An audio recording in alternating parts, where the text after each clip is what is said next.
আহমেদাবাদত ৰহস্যজনক অৱস্থাত মৃত্যু হোৱা শিৱালী কাশ্যপৰ বাসগৃহত বৈদেশিক পৰিক্ৰমা বিভাগৰ ৰাজ্যিক মন্ত্ৰী পবিত্ৰ মাৰ্ঘেৰিটা।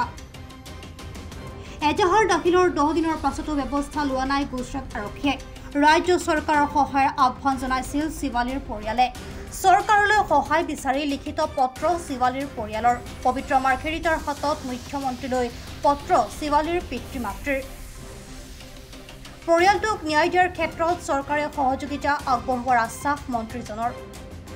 আমাৰ ইতিপূৰ্বে জ্ঞাত সন্মানীয় আমাৰ মজিন্দৰ বৰুৱাৰ লগত মই ইতিমধ্যে ফোনত আজি 5 দিনৰ আগতে মই বৰগোহাঁইৰ জৰিয়তে মই কথা পাতিছিলোঁ আৰু প্ৰাথমিক যিখিনি এটা পৰিয়াললৈ সহযোগিতা আগবঢ়াব লাগে, ৰাজ্যৰ বাহিৰত যদি আমাৰ কোনোবা আপোন মানুহ অসমৰ মানুহ যদি পৰলোকৰ প্ৰাপ্তি ঘটে তেওঁলোকক যি মৃতদেহ অনাৰ যি ব্যৱস্থা কৰিব লাগে সেইটোত আমাৰ চৰকাৰে কাম কৰিছিলে। এতিয়া পৰৱৰ্তী কথা হ'ল ন্যায় প্ৰাপ্তি।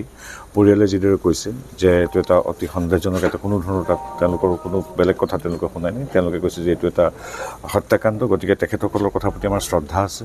কাৰণ এগৰাকী মাক দেউতাকেহে জানে সন্তানটো তিল তিলকৈ ডাঙৰ কৰি এনেকৈ অকালতে মৃত্যু হোৱাটো সহ্য কৰিব পৰা বিধৰ কথা নহয়। গতিকে তেখেতসকলৰ পিতৃ মাতৃয়ে যি এপিল কৰিছে সেইটোক আমি শ্ৰদ্ধা সহকাৰে লৈছোঁ। আমি মুখ্যমন্ত্ৰী মহোদয়ৰ লগত কথা পাতিম আৰু কি আছে আমি কেনেকৈ কি ন্যায়সংগতভাৱে আগবাঢ়িব পাৰে তাৰ ব্যৱস্থা কৰিম। আৰু এইটো আচলতে কোৱাৰ কোনো ভাষা নাই। এগৰাকী উঠি অহা অতি মেধাৱী আমাৰ নাজিৰাৰ ছোৱালী শিৱালী, তাইৰ মৃত্যু আচলতে পৰিয়ালটো বুলি নহয় গোটেই বৃহত্তৰ অঞ্চলটোৰ ক্ষতি। ক'বলৈ কোনো ভাষা নাই। আমি এটাই আজি বিপদৰ সময়ত পৰিয়ালটোৰ ওচৰলৈ আহি আমি মুখ্যমন্ত্ৰীৰ হৈ তথা আমাৰ হৈ সমবেদনা জ্ঞাপন কৰিছোঁ আৰু এতিয়া পৰৱৰ্তী সময়ত কেনেকৈ পৰিয়ালটো বিচৰা ধৰণে তেওঁলোকক সহায় কৰিব পাৰি সেইটো কাৰণে আমি চিন্তা কৰিম। চৰকাৰীভাৱে পৰিয়ালটোক ন্যায় দিয়াৰ ক্ষেত্ৰত প্ৰক্ৰিয়া আৰম্ভ হ'ব বুলি আমি ক'ব পাৰোঁ নেকি? এতিয়া কথাখিনি তেখেতসকলৰ পৰিয়ালৰ আজি মই প্ৰথম ফোনত কথা পাতি তেওঁলোকৰ খবৰ লৈছিলোঁ, যদিও আজি প্ৰথমৰ কাৰণে সেই শিৱালীৰ মাক দেউতাক শ্ৰদ্ধেয় বেজবৰুৱাদা আৰু বাইদেউক লগ পালোঁ। গতিকে তেওঁলোকৰ কথাখিনি শুনিলোঁ। এতিয়া কথাখিনি তাৰ পৰৱৰ্তী পৰ্যায়ত পাতিম, তাৰপিছত আমি আপোনালোকক জনাম। আকৌ মই আহিমেই তেখেতৰ ওচৰলৈ, আহি থাকোঁ যিহেতু। তো গতিকে এতিয়া ক'বলৈ এনেকুৱা ঘটনা কাৰো সৈতে নঘটক সেইটোৱে আমি কামনা কৰিছোঁ আৰু ঈশ্বৰৰ ওচৰত প্ৰাৰ্থনা জনাইছোঁ য'তেই থাকক শিৱালী সদায় ভালে থাকক সেই কথা। তেওঁ কৈছে মোক কথা পাতিবলৈ মানে ভাষা নাই আপোনালোকৰ লগত, চৰকাৰৰ লগতে ময়ো আপোনালোকৰ সমবেদনা জ্ঞাপন কৰিছোঁ কৈছে। আৰু দৰখাস্তখন আজি তেওঁৰ হাতত অৰ্পণ কৰিলোঁ। তেওঁ মানে কৈছে যে মই মুখ্যমন্ত্ৰীৰ লগত আলোচনা কৰি কি হয় কি নহয় আকৌ এদিন আহি পেলাই নিজ মুখে মই আপোনালোকক জনাম।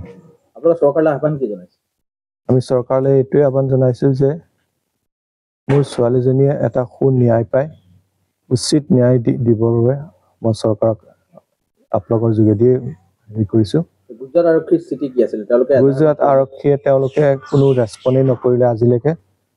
আজিৰ ডেটলৈকে মানে কোনো ৰেছপণ্ডেই নাই আৰু এজাহাৰখন তেওঁলোকে ৰেজিষ্টাৰো নকৰিলে। আৰু 2 দিনৰ পাছতে তেওঁলোকে ফোন কৰি কৈছে যে আমি একো ক্লু নাপালোঁ, আপোনালোকে বেলেগ এখন এজাহাৰ দিয়ক।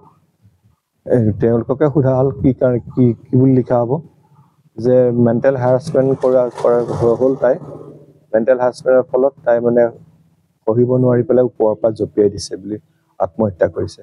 যিজনে হত্যা কৰিছে বুলি আপোনালোকে অভিযোগ তুলিছে তেওঁলোকক ৰক্ষণাবেক্ষণ দিয়া বা কিবা ধনৰ লেনদেন হৈছে বুলি এটা গুজব ওলাই আছে।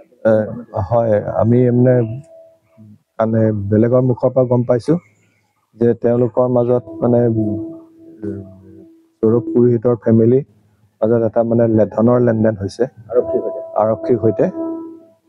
মই শুনা মতেতো 5 লাখ মান টকাৰ ধনৰ লেনদেন হৈছে বুলি গম পাইছোঁ।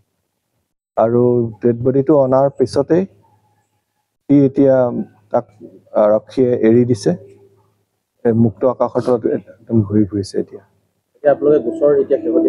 আকৌ আমি শেহতীয়াকৈ নাজিৰা থানাত পৰহি এজাহাৰ দাখিল কৰা হ'ল আৰু এটা কপি আমাক দিছে আৰু এটা কপি গুজৰাটলৈ পঠিয়াইছে আৰু এটা কপি থানাত থৈছে। আৰু তাৰে এটা কপি প্ৰতিলিপি আমি আজি আমাৰ পবিত্ৰ মাৰ্ঘেৰিটাত ছাৰক তেওঁক দিছোঁ আৰু স্পটৰ এটা ফটোকপিও দিছোঁ আৰু দৰখাস্তখন লগতে দিছোঁ। চৰকাৰীভাৱে আপোনালোকক সহায় কৰা আশ্বাস দিছে নেকি? চৰকাৰীভাৱে আশ্বাস দিছে আৰু গোটেইখিনি কথা আলোচনা কৰি আকৌ এদিন আহি পেলাই কি হৈছে কি নহৈছে বিতংভাৱে মোক জনাম বুলি কৈছে।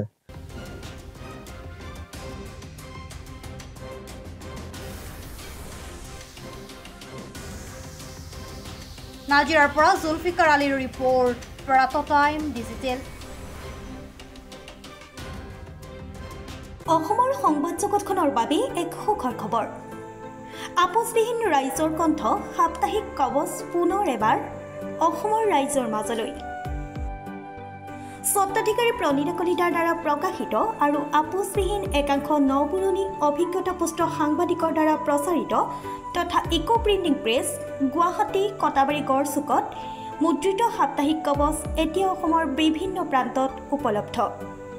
আমাৰ ঠিকনা মুখ্য কাৰ্যালয় অসম ফৰেষ্ট স্কুল হৰিমন্দিৰ পথ গুৱাহাটী আৰু উপ কাৰ্যালয় কলিতা মাৰ্কেট বিজয়নগৰ কামৰূপ অসম।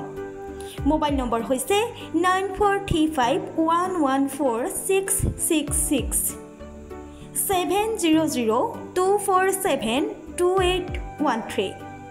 আমাৰ ইমেইল আইডি হৈছে kobos2025@gmail.com।